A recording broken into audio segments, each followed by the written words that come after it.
todos, bienvenidos y bienvenidas a Paso de Cebra, el programa para entender lo que pasa en la calle. Me encuentro aquí en Santiago de Chile, en pleno Paseo Ahumada, para preguntarle a la gente qué es lo que opina sobre la educación en nuestro país. ¿Le interesa la política? No mucho. ¿Y la educación, la situación de la educación? Es crítica, pero no podemos hacer nada. No, estoy totalmente desactualizada, solamente estoy full pega. El tema del pase escolar. No sé nada. Mira, respecto de la educación, que indudablemente necesita una reforma estructural. Ministro, dele la oportunidad de estudiar a los niños que realmente que tienen las capacidades y que no pueden estudiar. Sería que escuchara a la voz de la mayoría de las personas chilenas, que ya no queremos que ni la educación ni la salud sean parte del mercado. Nosotros lo que queremos es que sea un derecho. ¿Qué les diría? Que sigan adelante luchando por los derechos de los estudiantes, porque tienen derecho a reclamar. Que lo mantengan, porque si ellos dan vuelta a la página, todo lo que se ha logrado hasta el momento no es mucho, es poquito, del 1 al 10 vamos en el 2 o 3. Que todos lo hagan en forma más práctica. Y cuando tengan esas famosas marchas que no hayan tantos desmanes, eso es terrible, y los barrios, es terrible, lo encuentro yo. Le diría eso: oye, calma muchachos, ahí están los proyectos, están iniciando, esos son los primeros pasos. No les falta compromiso, no les falta nada, hay que seguir luchando, nada más. El 10 de marzo de 1990, un día antes del fin de la dictadura, el general Augusto Pinochet promulgó la Ley Orgánica Constitucional de Enseñanza, LOCE. Esta ley cambió para siempre la forma en la que se entendía la educación en nuestro país. Hasta 1973, la educación en todos sus niveles era considerada un bien público. En gran parte estaba en manos del Estado, a excepción de algunas universidades y colegios privados. Sin embargo, no muchos podían acceder al sistema. A partir de 1981, los colegios fiscales pasaron a manos de municipios y sostenedores particulares que recibían subvención estatal. También se promulgó la Ley General de Universidades, que permitió crear universidades privadas fuera del control del Estado y desarticuló la red de universidades públicas que había en el país. Se acabó entonces con el arancel diferenciado, donde cada familia pagaba su carrera universitaria según nivel de ingreso y con la gratuidad en la educación superior. A partir de ahí, y siguiendo los principios neoliberales del régimen militar, la educación se convirtió en un bien de consumo. Con el retorno a la democracia, se siguió fomentando la creación de universidades privadas conforme a la ley, es decir, sin fines de lucro. Sin embargo, como la demanda por educación superior crecía, algunos inversionistas vieron que la educación era un buen negocio y ocuparon toda su creatividad para saltarse la ley. La municipalización de la educación escolar había generado una profunda diferencia entre las escuelas de los barrios más ricos y los más pobres de nuestro país. Además, los sostenedores pudieron lucrar sin necesariamente garantizar la calidad de sus establecimientos. Esto se profundizó en 1993, cuando el gobierno de Patricio Aylwin creó la Ley de Financiamiento Compartido. Gracias a ella, los sostenedores de los colegios particulares subvencionados ya no solo recibieron aportes del Estado, sino también de las familias. En este punto, la diferencia que ya existía entre colegios privados, municipales y particulares subvencionados se terminó de agudizar. Estos últimos empezaron a competir por quedarse con los recursos de los padres, generando así niveles aún más altos de segregación, tanto en matrícula como en resultados académicos. Mientras tanto, grandes grupos económicos e incluso inversionistas extranjeros lucraban secreta e ilegalmente a través de muchas de las universidades privadas. Como el foco estaba puesto en el negocio, estas subieron sus aranceles hasta convertirse en las más caras de América Latina. Gastaron más en publicidad y bajaron su calidad, sin que los estudiantes o sus familias pudieran hacer nada al respecto. Por el contrario, para poder pagar una educación superior cada vez más cara y de aranceles fijos, muchos tuvieron que endeudarse con créditos fiscales. A partir de 2005, el crédito con aval del Estado, otorgado por los bancos a altas tasas de interés, obligó a pagar muchas veces hasta 3 veces el valor de la carrera. Hoy, las familias chilenas financian más del 75% del costo de la educación superior, mientras el Estado aporta menos de un 25%.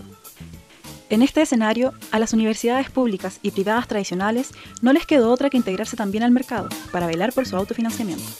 Todo esto explotó el año 2006, con la Revolución Pingüina, cuando cientos de miles de escolares salieron a las calles a exigir que se derogara la LOCE, la ley de Pinochet que redujo el rol del Estado a un mero regulador en la enseñanza básica y media. En junio de ese año, la entonces presidenta Michelle Bachelet formó un consejo asesor presidencial. En él trabajaron políticos, expertos y representantes sectoriales, pero los estudiantes secundarios se retiraron en diciembre, pues los informes mantenían la idea del lucro en la educación. El año 2007, en un acuerdo entre la Concertación y la Alianza, se definió un consenso para derogar la LOCE, en el que no se consideraron las demandas de los secundarios. Este acuerdo se materializaría en la Ley General de Educación, LGE, que solo significó ajustes superficiales al sistema. Esto no hizo más que profundizar las injusticias y acumular un malestar creciente en los estudiantes, que continuaron organizándose. La misma generación que se había movilizado contra la LOCE el 2006 salió a las calles 5 años después, cuando el gobierno de Sebastián Piñera anunció una reforma educacional que profundizaba el rol de mercado en la educación. Los antiguos pingüinos eran ahora estudiantes universitarios, muchos de ellos endeudados que exigían una reestructuración total del sistema. Se buscaba volver a la idea de bien público, entendiendo la educación como un derecho social. La demanda principal, educación pública, gratuita y de calidad. Más de 12 marchas y masivos paros nacionales, prolongadas tomas de liceos, universidades y edificios públicos, corridas, besatones, thrillers, genkidamas, cacerolazos y hasta huelgas de hambre. Con todo esto, el 2011 fue el año en que se reactivó la protesta ciudadana con la participación más masiva desde el fin de la dictadura. Las demandas estudiantiles alcanzaron más de un 80% de apoyo de la ciudadanía. Tanto el 2011 como los años siguientes, las respuestas del gobierno de Sebastián Piñera se caracterizaron por criminalizar las protestas estudiantiles y ofrecer inyecciones de recursos que no alteraban la estructura del sistema educacional. No obstante, se redujo el arancel del crédito con aval del Estado al 2% anual y se reprogramó la deuda de más de 100.000 morosos del crédito solidario. Con todo, las manifestaciones y los intentos de cambios por la vía institucional continuaron, aunque decayendo en frecuencia e intensidad. Entre 2011 y 2013 rotaron 4 ministros de Educación, uno de ellos acusado constitucionalmente y destituido. El encargado de la Comisión Nacional de Acreditación de la Educación Superior fue formalizado junto a 2 exrectores de universidades por cohecho, soborno y lavado de activos. Un ministro de Justicia debió renunciar al verse involucrado en este tema y una universidad fue cerrada, obligando a miles de estudiantes a dejar sus estudios. Este año, Michelle Bachelet volvió a la presidencia y prometió una gran reforma al sistema educativo. Algunos le creen, otros no. Los estudiantes han dicho que la reforma tiene que ser con ellos y para demostrarlo han vuelto a las calles. Se comienza a escribir un nuevo ciclo en la historia del Chile que viene.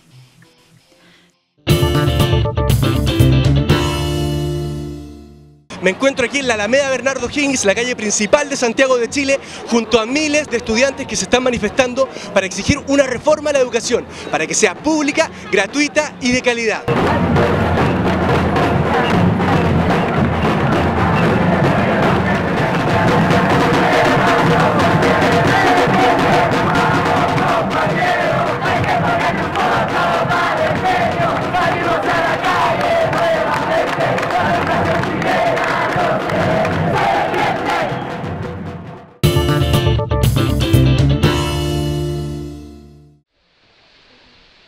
Uno entiende que si uno entra a una universidad privada, como que no todo el dinero va a quedar ahí. Pero, o sea, lo que pasó en la Universidad del Mar fue un robo, pero así descarado, po. O sea, es lo que decía, habían sedes que estaban cayendo a pedazos, porque nunca habían vuelto a invertir en ellas. La primera vez que me enteré como de que había algo extraño fue porque tenía una conocida que era profesora allá y me comentó así como, oye, ¿sabes qué? Tenemos como algunos problemas con algunos profesores, se demoran de repente tiempo en pagarnos, la universidad alguna vez ha estado como en peligro de quiebra. Eso fue como lo que escuché, pero yo dije, bueno, quizás antes, ya no. Y así fue cambiando así brutalmente el escenario muy rápido, o sea, en 2 meses ya era otra la visión de cómo estaba en marzo cuando recién entramos.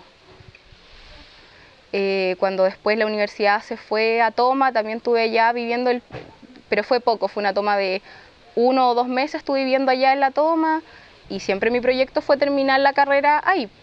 No, nunca pensé en cambiarme a otra universidad, jamás. Y me acuerdo de haber estado pendiente todo el tiempo de que iba a salir la resolución si la universidad perdía la personalidad jurídica.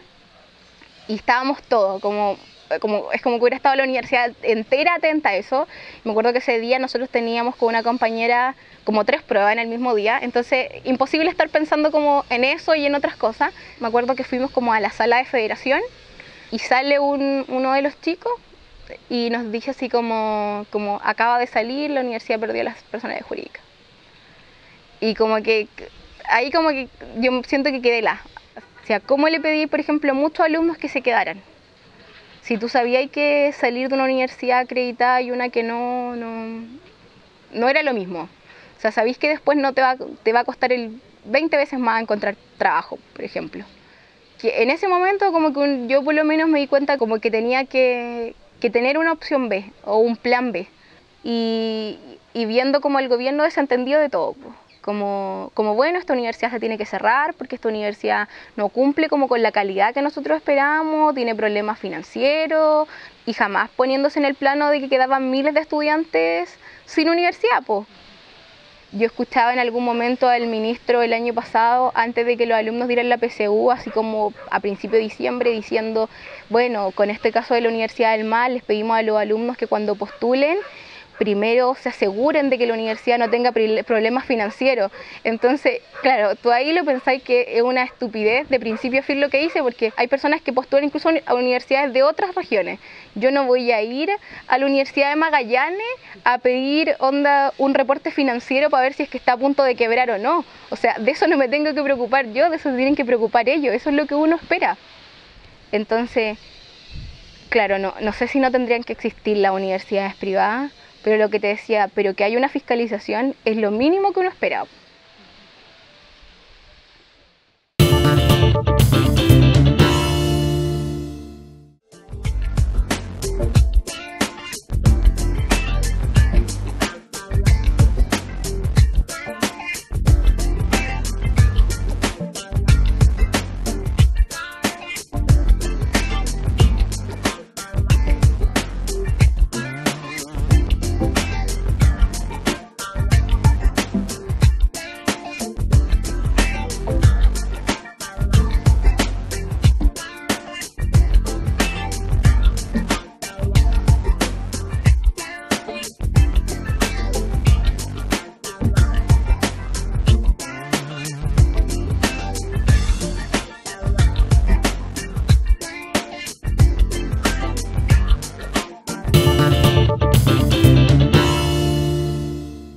Durante estos 2 meses, el ministro se reunió con el Consejo de Rectores, el Colegio de Profesores, la CONFECH, la ACES y la CONES.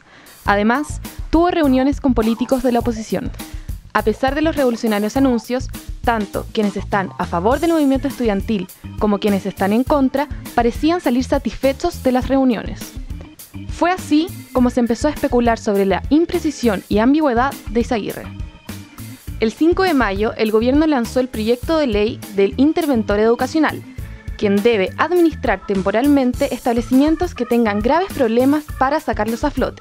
En caso de cierre, el interventor debe garantizar la continuidad de estudios de los alumnos. A raíz de la falta de claridad, los estudiantes salieron a las calles a manifestarse el 8 de mayo. Esta fue la primera marcha estudiantil en el gobierno de Bachelet. A principios de esta semana, la presidenta firmó 2 grandes proyectos de ley, el de una nueva institucionalidad en educación inicial y el proyecto que pone fin al lucro con fondos públicos, fin al copago y fin a la selección en los colegios. Los estudiantes declararon que la reforma no responde a las demandas de cambios estructurales en educación y que no es válida si no se hace en conjunto con la ciudadanía. Se mantiene el sistema mixto en educación escolar y el lucro en educación privada. El gobierno no se ha pronunciado en concreto sobre calidad y aún no se conocen los proyectos de ley para la educación superior.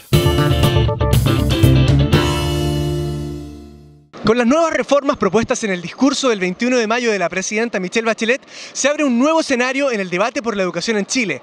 Sigan pendientes en nuestro canal de YouTube y síganos en las redes sociales. Desde aquí, desde el Palacio de la Moneda, me despido y nos vemos en un nuevo capítulo de Paso de Cebra.